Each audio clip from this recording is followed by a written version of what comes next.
Hello, uh, I am Professor R.P. Singh from the Department of English and Modern European Languages, University of Lucknow. In the series of migrated women's literature, in this talk, I shall be referring to multiculturalism. Multiculturalism is, we all know that multiculturalism is a trend of seeking of equal rights and recognition for all ethnic, racial, religious or sexually defined groups in one of the pervasive and controversial intellectual and political movement in contemporary Western democracies. Multiculturalism, the trend where we give importance to different cultures altogether. The pattern of salad bowl, it is a mosaic or this is salad bowl. Different cultures are there and different cultures are getting equal importance. We can say that multiculturalism breaks the us versus them paradigm. Us paradigm versus them paradigm. So, this breaks that contour. If we look at the timeline, we find that from 1960s and 1970s onwards, multiculturalism has been both its proponents and critics. And a very common thing. Anything that is happening, we have the people who support that viewpoint, people who oppose that viewpoint, and this always addresses the economic discourses. We, the thinkers, we the academicians, we the intellectuals, we have to look at the pros and cons of almost everything. Because ultimately, we have to offer a perspective that is rational, the perspective that is scientific, the perspective that is humanitarian. While the support consistently outweighed the critique for the first decade, the tide, if we look at this discourse, so we can say that the support consistently overweighed the critique for the first decade. The tide seemed to change at the beginning of the new millennium. As critical voices have become more numerous and vigorous. I would further urge you to think in this perspective. What is this? What are the challenges of globalization?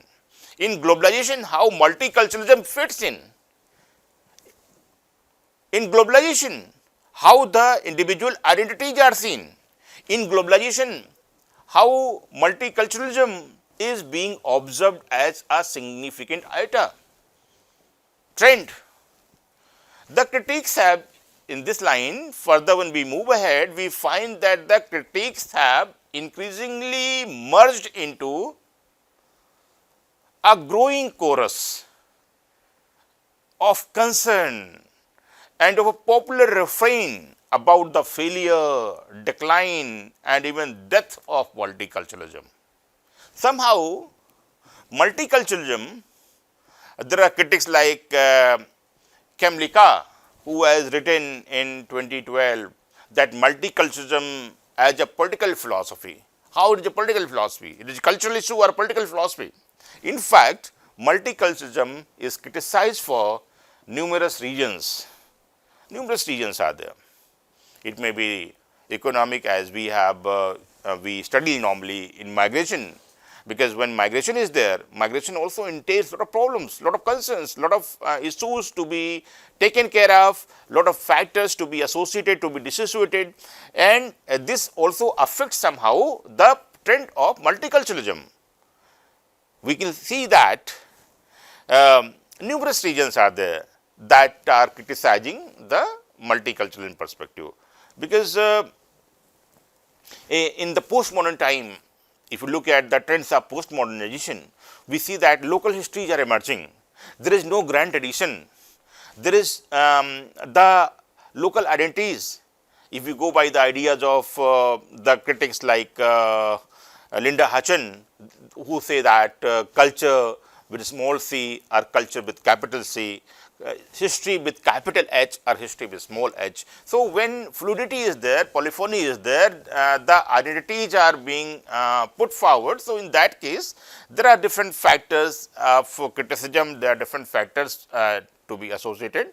So, it allegedly involves cultural relativism, ethnic relativism, and it attributes to culture as an unchanging essence. So, here I would seek your attention, I would urge you to look at the paradigm of culture with capital C or culture with small c. Multiculturalism treats culture as a determinant of human behavior. It encourages segregation, and eventually critics say that it leads to social fragmentation. Multiculturalism is supposedly also obsessed with cultural differences, thereby disregarding the importance of common values. So, these are some factors that ignite your mind to think on this issue from a fresh perspective. Multiculturalism in today's world, suppose we talk about the phenomena of multiculturalism in today's world. So, we have certain observations, and we can see that under the impression of multiculturalism, diversity is increasing. Globalization, migration, and technological advancements have led to increased cultural diversity in workplaces, communities, and societies. It also promotes inclusivity. Multiculturalism fosters an inclusive environment where everyone feels valued and respected regardless of their cultural background. Further, if we move ahead to define the trends of multiculturalism, we find that multiculturalism breaks stereotypes. Understanding multiculturalism helps breaking down stereotypes and prejudices, and it leads to more harmonious relationship with fellow brethren. It enhances creativity. You will see lot many texts that are multicultural, lot many writings that are giving voices to people from different segment, people from different context, people from different geographical, cultural, linguistic, and thought patterns of this earth planet. So, it enhances creativity, it stimulates creativity, it stimulates innovation and problem solving also, because we find more case studies. The creative writers, they find more case study to look at, to formulate the versions in those lines, and it fosters global citizenship. That is the very popular voice of the time. Multiculturalism prepares individuals to thrive in an interconnected world, appreciating diverse perspectives and cultures, and it is also essential for business success. In today's global market, understanding multiculturalism is vital for businesses to connect with diverse customers, clients, and employees. Moving ahead, when we find the benefits of multiculturalism, we find that it is critical for social cohesion, because it helps address social issues like discrimination, racism, and inequality. and promotes social cohesion and community building. Multiculturalism further enriches personal growth. Embracing multiculturalism, it expands individual worldviews by fostering personal growth, empathy, and understanding. It also supports education.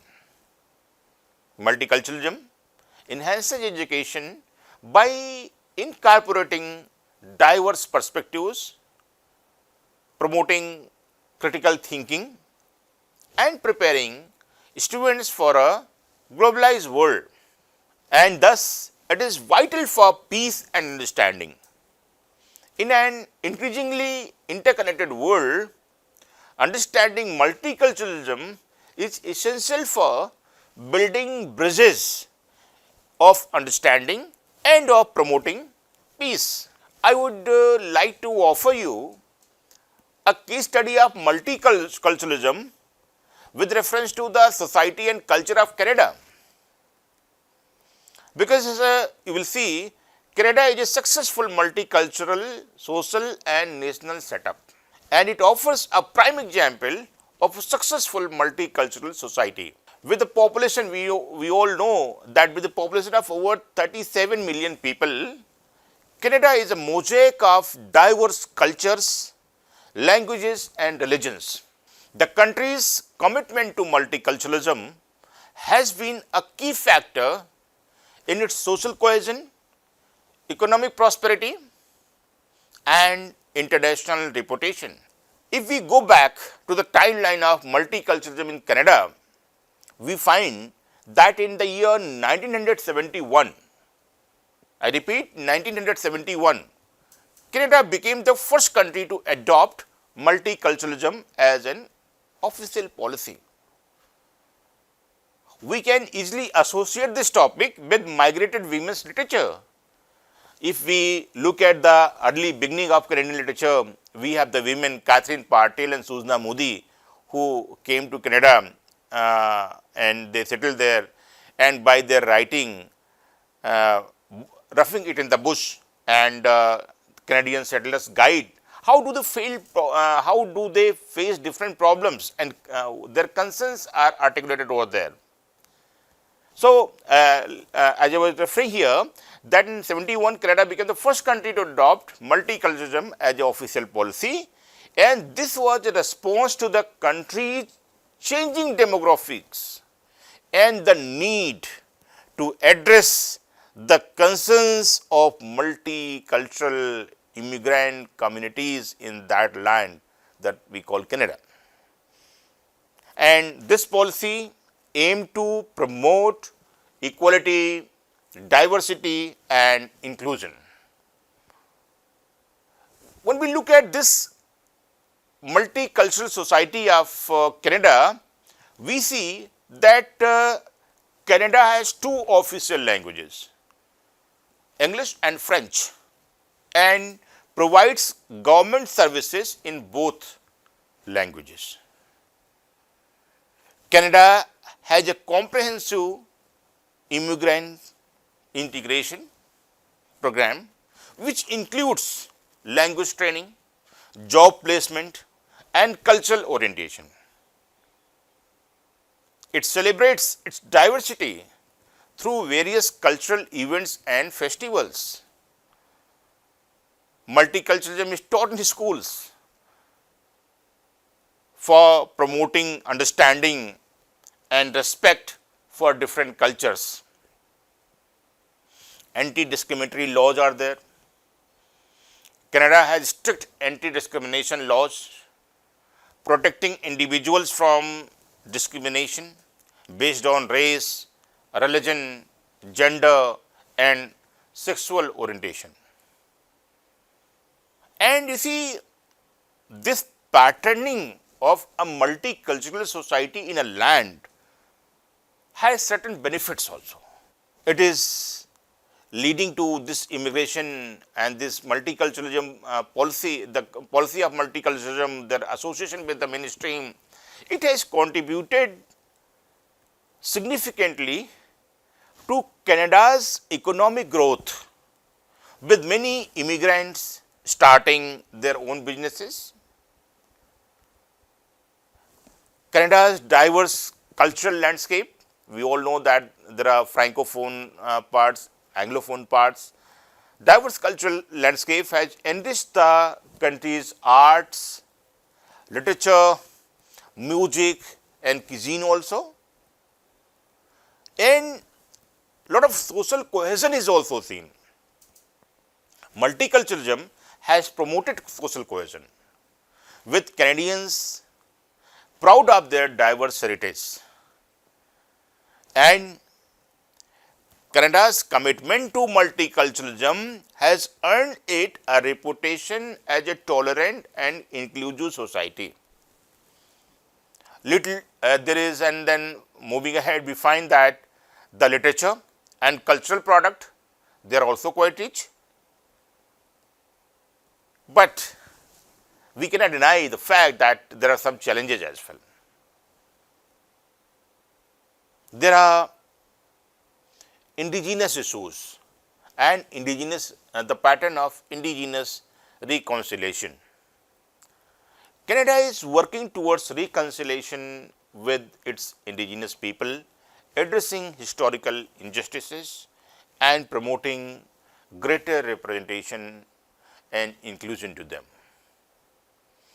Canada continues to refine its immigrant integration program to ensure successful settlement and inclusion.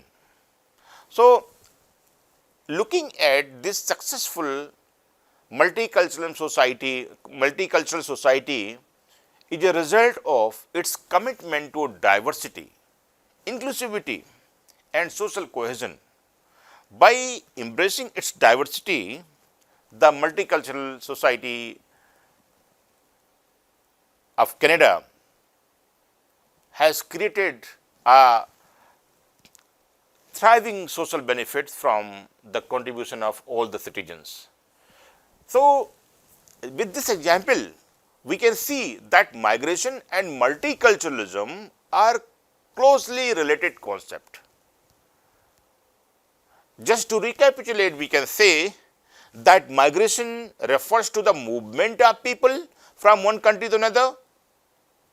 It can be voluntary or forced, and migration is often driven by factors such as economic opportunities, political persecution or environmental factors. And multiculturalism refers to the existence and celebration of diverse cultural groups within a society. It involves the recognition and acceptance of different cultures, languages, religion and beliefs, and aims to promote inclusivity, diversity and equality. Quickly, I would infer the relationship between migration and multiculturalism. There is a very interesting relationship between migration and multiculturalism that we can say like this: migration leads to the creation of multicultural societies. It is migration. Migration is behind the construction of multicultural society. Migrants bring their cultural practices, they bring their languages and beliefs with them, enriching the cultural diversity of the host country. If you look at the multicultural society of the Caribbean islands, the many agreement laborers, they went there, diasporic laborer, they went there from different parts of Africa, India and other countries, and how they are building a very beautiful society, social setup in Mauritius, Guyana, Fiji, Suriname, etc. Canada we have just referred to. So, migrants bring their cultural practices, they bring their language and belief with them, and they enrich the cultural diversity of the host country. Multiculturalism provides a framework for managing and celebrating cultural diversity in societies with high levels of migration. Successful multiculturalism depends on the effective integration of migrants into the host country. And we can see that migration challenges and transforms existing cultural norms and practices, leading to a more diverse and complex society. It promotes social cohesion and addresses potential tension and conflicts arising from migration. This is one point a little different from the earlier points, earlier issues, factors. How multiculturalism promotes social cohesion and addresses potential tensions and conflicts arising from migration. So, multiculturalism, the sublime idea, the view, established view of multiculturalism that offers a kind of remedy also to a society where migration has become a trend. And finally, we can say that migration leads to the creation of multicultural society. And multiculturalism provides a framework for managing and celebrating cultural diversity. The relationship between migration and multiculturalism is complex and dynamic, and both concepts are closely intertwined. So, we have to see multiculturalism and migration in sync, and we shall be making many other observations, many other research questions also, and many other understanding. Thank you so much.